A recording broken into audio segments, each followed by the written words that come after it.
During this Senate hearing, Senators Ted Cruz and Tom Cotton raised serious concerns about Department of Justice nominee, questioning her judgment, her record, and her alignment with the rule of law. Let's watch the full exchange, and then I'll share my full breakdown and thoughts at the end. Your advocacy and, frankly, extreme position on defunding the police is paired with a history of not only excusing, but celebrating murderers who have murdered police officers. It concluded that the shooting was justified. All right. Well, You obviously do not want to take the position that the shooting was justified, despite what Eric Holder and Vanita Gupta have said, given the fact that you won't answer the simple question yes or no. Let's turn to another case, which Jacob Blake... Senator, could you please just allow her opportunity to respond? Could you please stop your pattern of interrupting me repeatedly? This happened the last time we had a hearing. I'm sorry. You called a vote in violation of this committee's rules. I will give you additional time, but I'd like to give her a chance to complete her answer. I've asked her a simple yes or no question multiple times. She refuses to answer it. Thank you, though, for your input. Let's turn to another case. Last year, you wrote an op-ed in Newsweek entitled, "I Prosecuted Police Killings. Defund the police, but be strategic." Do you still believe it is a good idea to defund the police? Thank you, Senator, for that question. I do not support defunding the police. The impetus for writing that op-ed was to make clear that I do not support defunding the police, and I spend considerable time talking about the need to channel resources to places such as mental health treatment to alleviate some of the burdens that we place on the doorstep of law enforcement, some of the issues we ask them to wrestle with that are outside their core competency. But Ms. Clark, let me, and we have limited time, so let me, you say you don't support defunding the police. You just said it twice. The title of your article was Defund the Police, but let's not just look to the title. Your article begins by saying that the national protests we saw last year, quote, opened up space for transformative policy discussions. You then continue to write, into that space, and this is a quote, into that space has surged a unifying call from the Black Lives Matter movement, defund the police. Do you really believe defund the police is a unifying call? I don't support defund the police. I'm reading from your article. Do you disagree with your article? Amidst the demonstrations and protests, I wanted to provide a different perspective. I don't support taking away resources from police and putting communities in harm's way. There's a rise in hate crimes and extremism. Ms. Clark, you know you're testifying under oath here. Please allow her to... You just said Senator a moment ago... Senator Cruz, please allow her to complete her answers. Well, I'm not going to allow her to filibuster, so I'm going to ask a question. If she wants to answer the question that I asked, she can do so, but I'm not She should be allowed. I hope you'll show respect to the witness. I will show respect to every witness, but we also have limited time, as you're aware, and you've been on this committee long enough to know that witnesses, in avoiding questions, will try to filibuster on different topics. So I'm going to ask questions, and I'm going to expect answers to the questions I ask, and I understand the chairman wants to jump in and defend the witnesses, but that's your prerogative to try to do so. I will defend witnesses on either side and members on either side. We will be respectful in this committee. I hope that all members will. I hope and expect the same standard will be applied to senators on both sides. Now, let's return to, you just said you don't support cutting funds from police. I find that astonishing and, Ms. Clark, frankly, not credible, because I'm holding the article you wrote, and I actually pulled out a highlighter and highlighted the beginning of each paragraph going through. And about midway through, you have a paragraph that says, we must invest less in police and more in social workers. The next paragraph is, we must invest less in police and more in social support to our schools. The next paragraph begins, we must invest less in police and more in mental health aid. 3 paragraphs in your article, you begin with the words, we must invest less in police, and you just told this committee under oath you don't support investing less in police. How do you square those? If I may, Senator, I support the fact that President Biden is committing $300 million new dollars for the COPS program, $300 million new dollars for resources to the police. I wrote that op-ed without having the power of the purse string behind me and talked about how we can allocate a limited pool of resources in a more effective way. So do you believe you were wrong last year when you called for defunding the police and investing less in the police? It's a poor title chosen by the editor. It's not just the title, it's your text. We must invest less in police. 3 paragraphs should begin with those words. You wrote those words. Do you agree with those words today? Without the power of the purse string, I wrote those words. But President Biden is committing more resources to police, and I think that's a great thing, Senator. All right, let's shift to another topic. Your advocacy and, frankly, extreme position on defunding the police is paired with a history of not only excusing, but celebrating murderers who have murdered police officers. It's been reported that during law school, you helped organize a conference with speakers who referred to convicted cop killers as political prisoners. This included Mumia Abu-Jamal, who murdered a Philadelphia police officer, and Asanta Shakur, who was convicted of murdering a New Jersey state trooper, escaped from prison, and is on the FBI's most wanted list. Did you organize the conference? And do you support celebrating those who murder police officers as heroes and political prisoners? That conference you're referring to was organized by the late Dr. Manning Marable, a noted historian who led the Institute for Research in African American Studies. I was a student providing support for the Institute, working on a range of projects.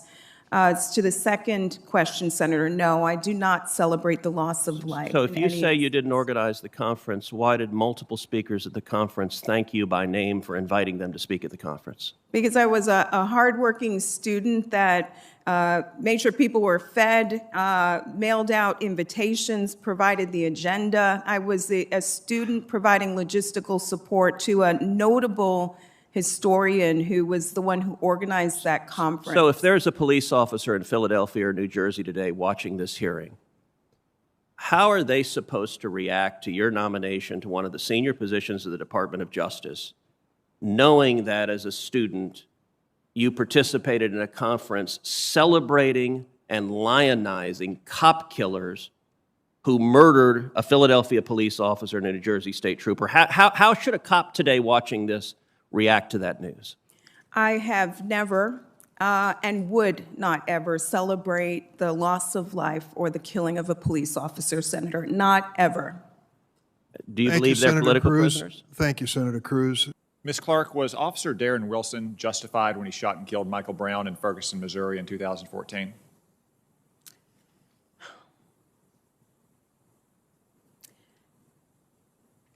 So there is a trial underway right now, Senator, and I, like millions of people, am sitting back and watching the trial as it plays out, and am prepared to accept the verdict of the jury. In November of 2020, just a few months ago, that was not exactly what you said. You said that on this day, a grand jury chose not to indict Darren Wilson for the killing of Michael Brown. It's a powerful reminder of why we need to make clear that Black Lives Matter. We must demand that the Department of Justice resume pattern practice investigations and expand prosecutions involving police shootings. I would also point out that Eric Holder's Department of Justice in March 2015 conducted an extensive review of Officer Darren Wilson's conduct and concluded that it did not support the filing of criminal charges. They issued an 87-page report that was done under the watch of your fellow nominee, Vanita Gupta, I might add. In fact, there have been 3 separate investigations that have cleared Officer Wilson of wrongdoing. And just last year, however, in June, you sent a letter to Congress in which you described the Michael Brown case as, quote, prosecutorial decisions not to indict police because of impenetrable qualified immunity for police and acquittals based on racism, end quote. Why do you continue, despite all this evidence to the contrary from many of your fellow Democrats, to refuse to take an answer on whether, or take a position on whether Officer Darren Wilson was justified or not in the shooting of Michael Brown? And Senator, if I can, I want to correct my answer. I indicated that there was a trial still going on, which is not the case. So I just want to offer up that correction. I think that in general, there is a need for greater police accountability. There is a bipartisan agreement on this issue. I know that this body did a lot of work last year. Ms. Clark, those are all policy questions, and we'd have that policy debate. But I'm asking you a simple factual question. Was Officer Darren Wilson justified or not in the shooting of Michael Brown in Ferguson, Missouri in 2014? Vanita Gupta has said he was. Eric Holder has said he was. 3 different investigations have said he was. I'm asking you, was he or was he not justified in that shooting?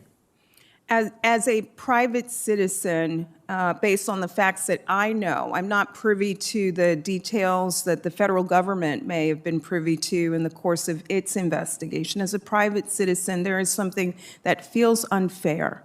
And The Department of Justice issued an 87-page report. That's not grand jury sensitive information. That's not secret. It's an 87-page report released by Vanita Gupta when she ran the office that you aspire to lead. It concluded that the shooting was justified. All right.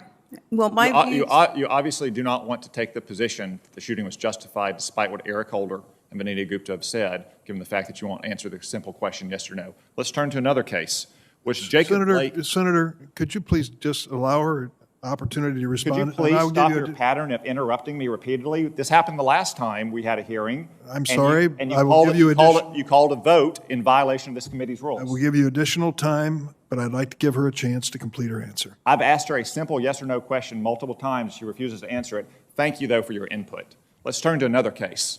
Jacob Blake. Was Jacob Blake armed when he was shot during an encounter with the police last year in Kenosha, Wisconsin? I believe the reports indicated that he may have had a weapon on him. I'm not certain of that, Senator. He was armed with a knife. That is not in dispute. Witnesses have said that he was armed with a knife.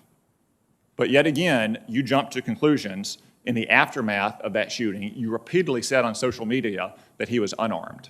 So today, would you like to take a position on whether Jacob Blake was armed or unarmed in his encounter with the police in Kenosha last summer? If the subsequent reports reveal to the public that he indeed had a knife, I agree with that factual statement. So, Mrs. Clark, here's my concern. It's one thing to run a left-wing advocacy organization and always jump to conclusions about police officers who have to use force to protect themselves or to protect innocent, law-abiding Americans. Those are the last people, by the way, who want to have to use force, and certainly force that results in a killing. Yet you always jump to those conclusions. It's one thing to do that as a private citizen, as an advocate, but you are going to have the power of the federal government behind you. And based on your pattern of comments and jumping to conclusions without evidence, every cop in America should be terrified that the Department of Justice is going to jump to a conclusion when they have to make a split-second decision to defend themselves or defend innocent, law-abiding citizens.